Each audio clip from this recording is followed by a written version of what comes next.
Assalamualaikum warahmatullahi wabarakatuh. Perkenalkan, nama saya Safika Ramadhani. Saya di sini akan menjelaskan mengenai konsep dasar ilmu ekonomi. Nah, pertama kita akan bahas pengertian ekonomi. Nah, jadi ilmu ekonomi itu berasal dari kata oikonomia yang berasal dari bahasa Yunani yang artinya manajemen rumah tangga. Asal kata oikos yang artinya rumah tangga dan juga nomos yang artinya peraturan atau hukum. Oikonomia diartikan sebagai aturan masyarakat atau hukum kodrat yang menetapkan rumah tangga yang baik. Jadi, ilmu ekonomi itu sendiri seperti yang dikemukakan oleh Bapak Ekonomi yaitu Adam Smith, yang secara sistematis mempelajari tingkah laku manusia dalam usahanya untuk mengalokasikan sumber daya alam atau sumber daya untuk mencapai tujuannya. Yang pertama ada inti masalah ekonomi. Inti masalah ekonomi yaitu terjadinya kelangkaan nih teman-teman, yaitu kebutuhan manusia yang sangat tidak terbatas tetapi alat pemuas kebutuhannya yang sangat terbatas. Hal ini disebut juga problem of choice atau masalah dalam pemilihan. Nah, masalah ekonomi secara klasik meliputi 3 hal aja nih. Yang pertama produksi, distribusi, dan juga konsumsi. Oke, tadi kan dari inti masalah ekonomi yaitu kelangkaan. Nah, sekarang kita akan membahas mengenai faktor-faktor apa saja yang dapat menyebabkan kelangkaan. Yang pertama, ada perbedaan geografis antar daerah. Yang kedua, pertumbuhan ekonomi. Yang ketiga, bencana alam. Yang keempat, keterbatasan kemampuan manusia. Yang kelima, peperangan. Yang keenam, kerusakan sumber daya alam oleh manusia. Lalu ada kebutuhan manusia yang tidak terbatas, tetapi alat pemuas kebutuhannya terbatas. Teman-teman, tadi kan ada inti masalah ekonomi yaitu problem of choice. Di sini untuk mengatasinya kita dapat menggunakan skala prioritas.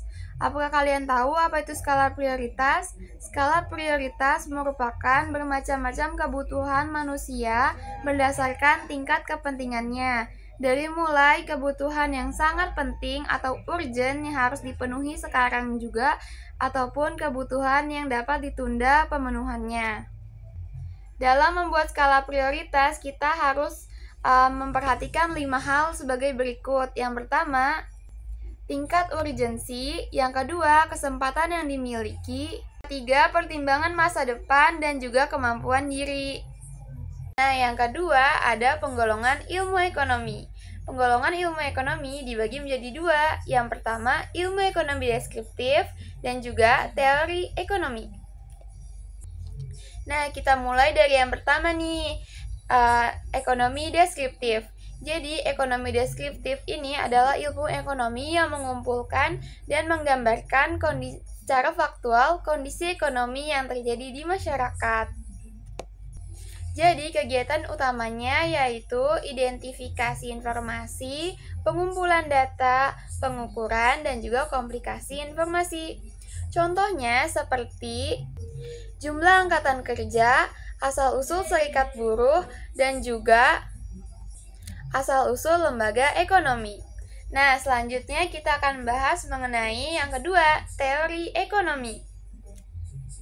Jadi, teori ekonomi merupakan ilmu ekonomi yang mempelajari secara teoritis konsep mengenai perilaku individu dari masyarakat untuk mengalokasikan sumber daya yang sangat terbatas dalam memenuhi kebutuhan hidupnya atau mencapai tujuannya.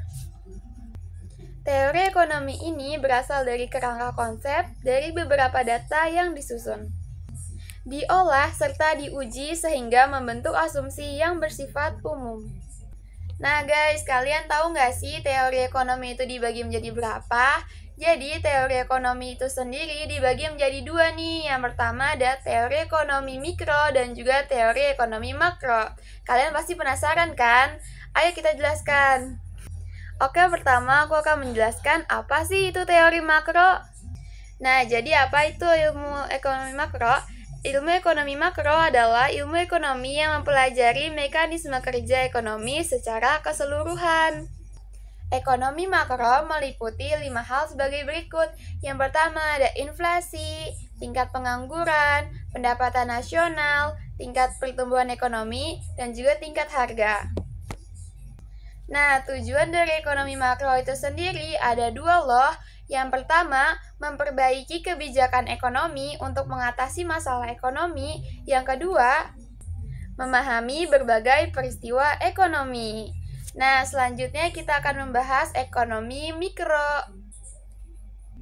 Ilmu ekonomi mikro merupakan ilmu ekonomi yang mempelajari perilaku individu atau rumah tangga ataupun perusahaan dalam mengambil sebuah keputusan untuk mengalokasikan sumber daya yang terbatas guna mencapai tujuannya ataupun memenuhi kebutuhan. Contohnya perilaku konsumen seperti permintaan, penawaran, serta biaya produksi. Nah guys, selanjutnya ada poin ketiga, kita akan membahas mengenai cabang ilmu ekonomi.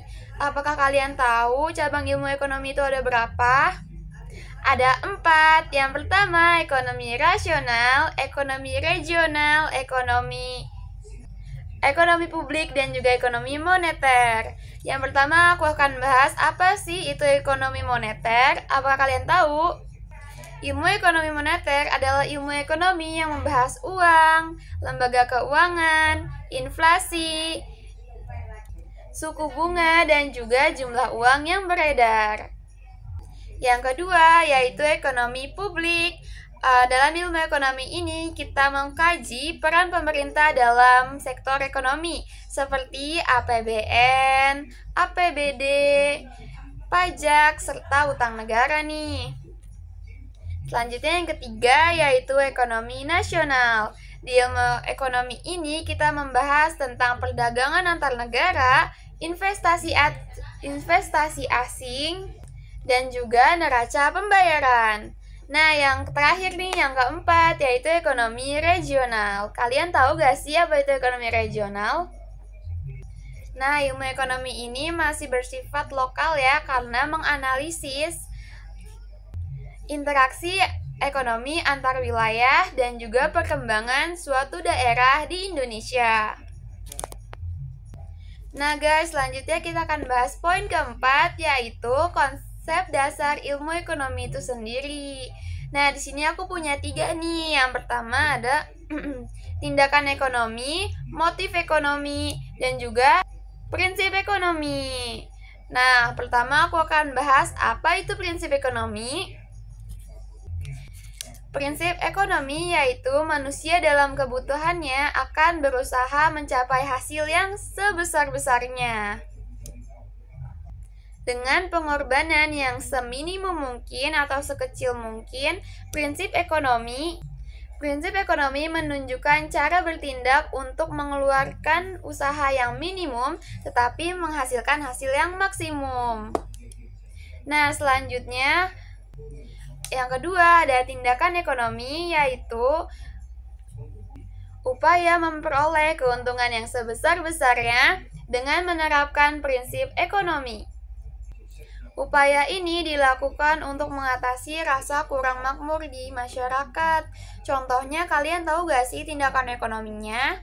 Nah, aku kasih satu contoh ya, yaitu seperti ibu rumah tangga yang lebih memilih untuk belanja di pasar tradisional dibandingkan di pasar modern nih. Kalian tahu gak sih kenapa? Karena biasanya harga di pasar tradisional ini lebih murah.